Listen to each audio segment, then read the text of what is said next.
Iran বনাম Israel যুক্তরাষ্ট্র সংঘাতের আঁচ এবার সরাসরি গিয়ে পড়েছে সৌদি আরবে।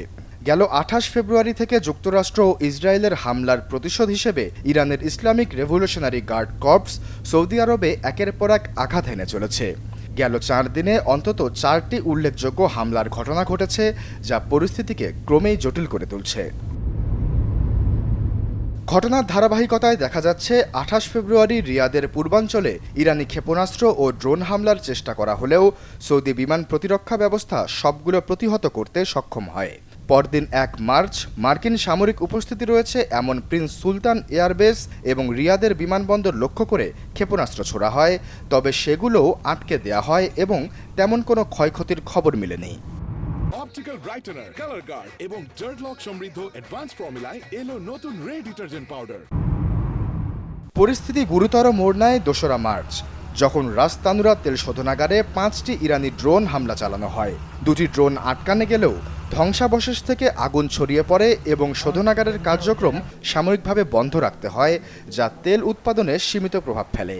আর সর্বশেষ আজ ৩রা মার্চ রিয়াদে মার্কিন দূতাবাসে সরাসরি ২টি ড্রোন আঘাত হানে। সীমিত আগুন ও সামান্য ক্ষয়ক্ষতি হলেও কোনো হতাহতের খবর মেলেনি। সৌদি কর্তৃপক্ষ বলছে এই হামলায় মোট ৮টি ড্রোন ভূপাতিত করা হয়েছে। বিশ্লেষকরা বলছেন, সংঘাতের শুরুতে ইরান সৌদি আরবের ক্ষেত্রে তুলনামূলক সংযম দেখায়। সে সময় সংযুক্ত আরব আমিরাতে ১৫০'র বেশি ক্ষেপণাস্ত্র এবং ৫০০'র বেশি ড্রোন ছোড়া হলেও সৌদিতে ছিল মাত্র ২টি হামলা। তবে ২রা মার্চ থেকে পরিস্থিতি বদলাতে শুরু করেছে। তেল অবকাঠামো ও সরাসরি মার্কিন সম্পদকে লক্ষ্য করে ইরান কৌশলভাবে উত্তেজনা বাড়াচ্ছে।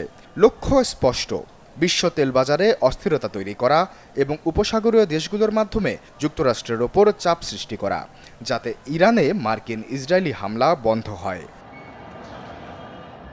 সৌদি আরব এই হামলাগুলোর নিন্দা জানিয়েছে এবং প্রতিরক্ষা ব্যবস্থা সর্বোচ্চ সতর্কতায় সক্রিয় রেখেছে।